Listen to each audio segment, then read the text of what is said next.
दोस्तों subscribe button को दबा दें और घंटे की आकार की बेल घंटी को भी दबा दें ताकि हमारे नए वीडियो आपको लगातार मिलते रहें।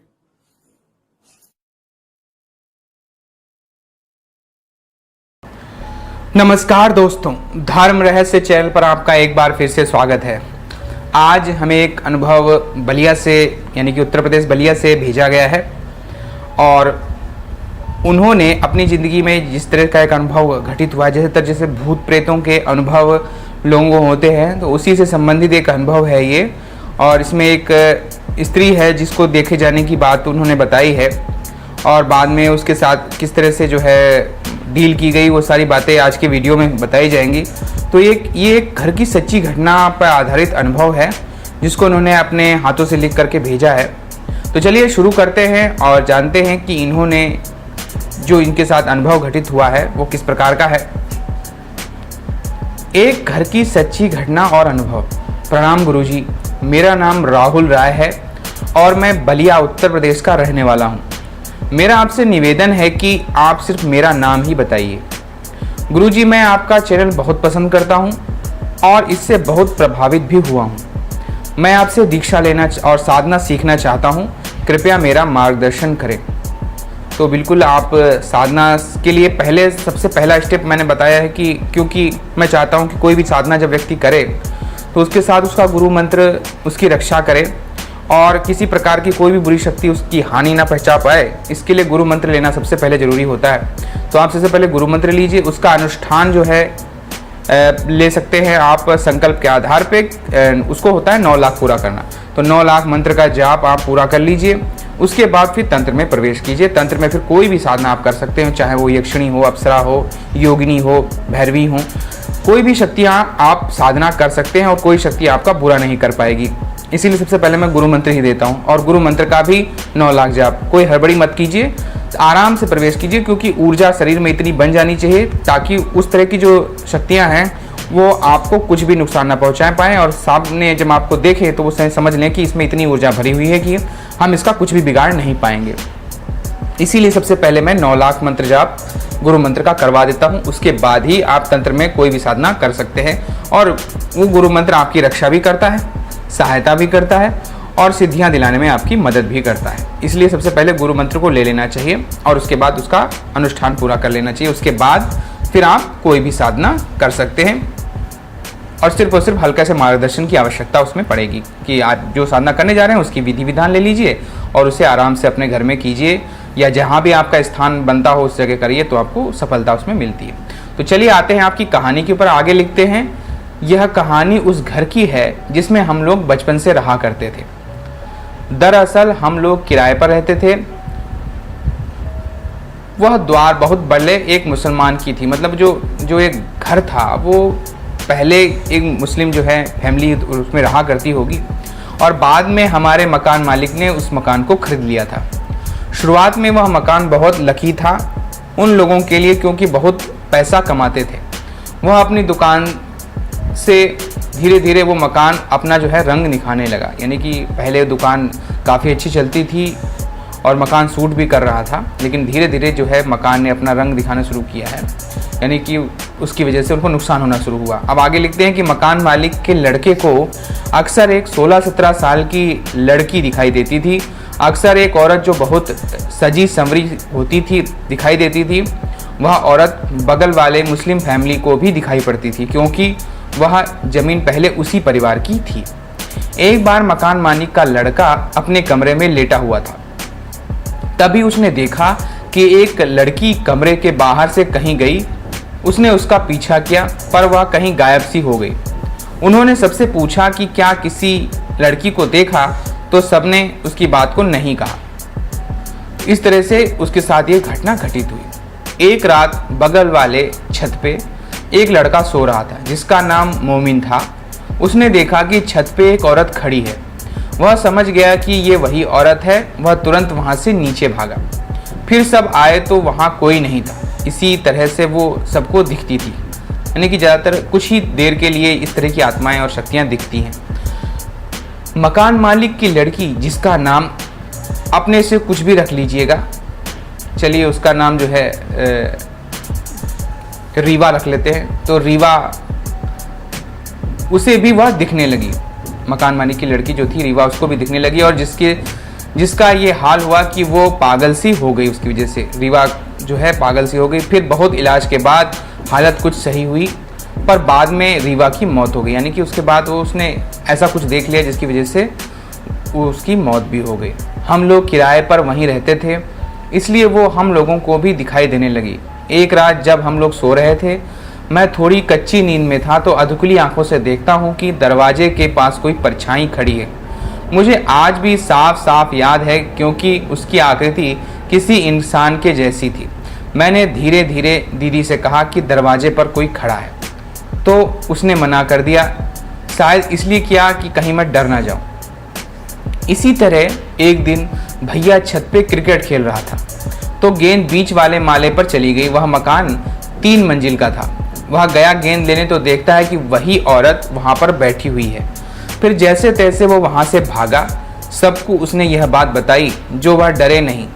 इसलिए सबने कहा कि ये तुम्हारा वहम है। ज़्यादातर इस तरह की चीज़ जब किसी को बताई जाती हैं तो लोग यही कहते हैं कि वहम है आपका, पर सच तो यही था कि वो औरत वहाँ पर थी। यानी कि उसको देखने के कई उदाहरण अब आ रहे थे सामने। मकान मालिक की एक और लड़की थी जिसका नाम मीना गुप्ता था, और ये जो मीना थी उसे भी वो औरत दिखती थी। उसकी भी मौत हो गई एक बीमारी के कारण। यानी कि इसको भी दिखती थी, तो इस वजह से इसको की भी मौत हो गई। कहते हैं कि इसी तरह ये सब कुछ चलता रहा। सब औरत का नाम लेकर एक दूसरे को डराया करते थे, मजाक उड़ाते थे उसका। एक दिन मेरी दीदी ने भी उसका खूब मजाक उड़ाया। फिर उसी रात उसने सपना देखा कि मकान में का मेन दरवाज़ा खुला हुआ है।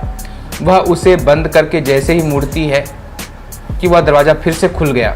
फिर तभी अचानक वहाँ एक औरत आती है, और उसके साथ 1-2 बच्चे भी हैं। वह औरत कहती है कि तुम मेरा मजाक उड़ाती हो ना, तुम मुझे ही बदनाम करती हो, तुम जानती हो कि मेरे साथ क्या हुआ था।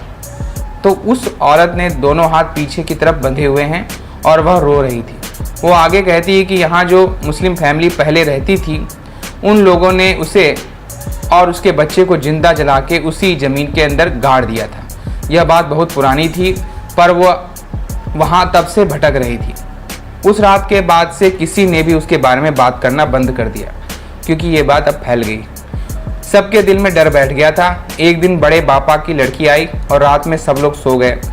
उसकी अभी नींद नहीं लगी थी, तभी दीदी पानी पीने उठती है, और उसके बाद सुबह बड़े पापा को लड़की मेरी दीदी से पूछती है कि कल रात जब तुम पानी पीने उठी थी तो तुम्हारे साथ कौन सी लड़की थी। दीदी ने कहा मेरे साथ तो कोई लड़की नहीं थी। बड़े पापा की लड़की ने कहा मैंने तुम्हें कल रात एक लड़की के साथ देखा था। हम सब समझ गए कि वो वही औरत थी। एक बहुत ही विद्वान पंडित थे जो हम लोगों को घर आया करते थे। उन्होंने मकान मालिक से कहा था कि इस घर में एक औरत और बच्चे को गाड़ा गया है।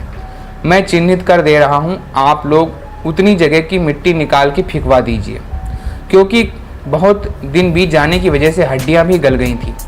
उस समय उन लोगों के पास पैसा बहुत था, बहुत संपन्न थे, इसलिए उन्होंने ये बात नहीं मानी और इसे एक अंधविश्वास कहना करके टाल दिया। खैर धीरे धीरे उस घर ने अपना रंग दिखाना शुरू कर दिया। हम लोग तो वहाँ से दूसरी जगह पर चले गए, पर मकान मालिक की फिर मौत हो गई। उनकी 2 बहनों की मौत हो गई थी। फिर एक दिन उनके लड़के का भी जनरेटर से मौत हो गई, जनरेटर की वजह से। वह बीटेक फाइनल ईयर का लड़का था। धीरे धीरे आधा मकान बिक गया पैसों की किल्लत की वजह से। फिर एक बुजुर्ग थे उस घर के, वो दूसरे के यहाँ नौकरी करने को मजबूर हुए और अब तो वह पूरा मकान ही बेचना पड़ा। आज मेरी उम्र 27 साल है, पर अभी भी अगर कोई कहे कि मैं उस मकान में अकेले 3 मंजिलों पे एक बार घूम के आऊँ तो रात में तो छोड़िए, दिन में भी मेरी हिम्मत नहीं होगी। उसमें जाओ तो ऐसा लगता है कि पीछे से कोई चल रहा है, खासकर बीच वाले मंजिले यानी बीच वाले तल में, और ऐसा मुझे बचपन से ही महसूस होता है। आज भी मैं अकेले उस घर में दिन के उजाले में भी नहीं जा सकता हूँ। गुरुजी, मैं यह चाहता हूँ कि कृपया आप मेरी यह कहानी प्रकाशित करें। मैं आपसे साधना सीखना चाहता हूँ। कृपया बताएं कि कैसे मिलना होगा आपसे। धन्यवाद। तो सबसे पहली बात तो कि आपको उस मकान का फ़ोटो भी भेजना चाहिए था, ताकि लोगों में और भी ज़्यादा उस जगह को जानने के बारे में एक इंटरेस्ट सा पैदा होता। खैर रही बात साधना सीखने की, तो मैं आपको बता चुका हूँ कि साधना के लिए पहले आप गुरु मंत्र ले लीजिए, उसकी साधना को कंप्लीट कर लीजिए। उसके बाद जो भी साधना आप करना चाहेंगे वो साधना आप कर सकते हैं और उसमें आपको कोई संकट नहीं आने वाला। और बस बाकी जो डायरेक्शन की बात होती है या कैसे करनी है, उसकी विधि विधान क्या है, वो सब आपको दे दिया जाएगा, जिसकी वजह से आप साधना में और भी ज़्यादा अच्छी तरह से उसको कर पाएंगे।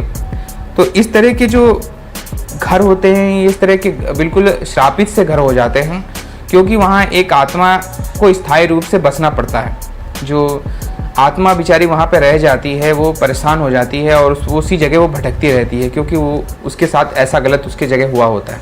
वो उस जगह से बाहर भी नहीं निकल पाती है और उसकी विशेष तरह की कोई जो है कहते हैं ना कि पूजा पाठ भी नहीं की गई होती है और उसकी मुक्ति के लिए कोई प्रयास भी नहीं किया गया होता है। तो इसलिए वो मजबूरी में उसी स्थान पर उसको रहना पड़ता है। इसी वजह से जब बहुत ज़्यादा समय हो जाता है, काफ़ी वर्ष हो जाते हैं, तो वो आत्मा धीरे धीरे करके वो शक्तिशाली होने लगती है, क्योंकि उस स्थान पर रहने की वजह से वो अपना घर उसको समझने लगती है और फिर वो अपनी कम्युनिटी में शामिल करने की लोगों को कोशिश करती है। ज़्यादातर ऐसा ही होता है। कम्युनिटी में शामिल करने का मतलब ये कि क्योंकि वो अकेली रह रही है तो वो चाहती है कि अब उसके साथ भी रहने वाली आत्माएँ जुड़ जाएँ।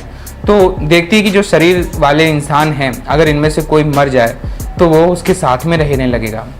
तो इसलिए वो दुर्घटनाएं कराने के बारे में सोचने लगती है कि अगर इसकी किसी तरह दुर्घटना में मौत हो जाए तो इसको भी मर करके मेरे साथ आना पड़ेगा और वो उसका कुनबा बढ़ जाएगा। इसलिए इस तरह की हरकतें आत्माएं करना शुरू कर देती हैं, क्योंकि उन्हें भी अकेले रहना पसंद नहीं होता। और हम आदमियों की तरह जब हम अकेले कहीं नहीं रह पाते हैं तो आत्माएं तो हजारों सालों तक या 100 साल 200 साल तक कैसे अकेले रहती होंगी।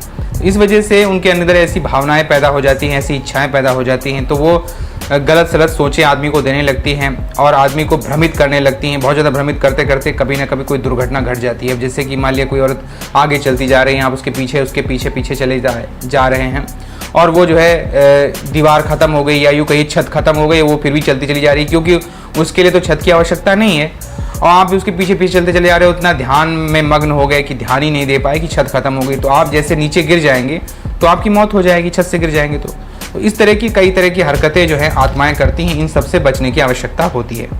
तो इसके लिए अगर आपने इष्ट का मंत्र आप जाप करते हैं या गुरु मंत्र जाप करते हैं तो ऐसी शक्तियाँ फिर आपकी बुरा नहीं कर पाती हैं, और अगर दिखती भी हैं तो वो आपसे निवेदन करती हैं और आपसे दूर ही रहती हैं, आपकी ऊर्जा को वो सहन नहीं कर सकती। इसलिए ऐसे लोगों के साथ कुछ भी गलत नहीं होता है। जिन लोगों ने भी गुरु मंत्र ले रखा हो या इष्ट मंत्र का आपने जाप करते हो, जैसे कोई भी इष्ट मंत्र हो, आपका कोई भी इष्ट हो, इष्ट का मतलब है आप जिस देवता में या जिस ईश्वर के जिस स्वरूप में विश्वास करते हैं उसके मंत्र का जाप करने वाला, हमेशा जो जिस मंत्र का आप जाप करते हैं उसको इष्ट मंत्र का जाप कहते हैं। तो इस वजह से आप इन चीज़ों से और इस तरह की बुरी शक्तियों से हमेशा ही बचे रहते हो।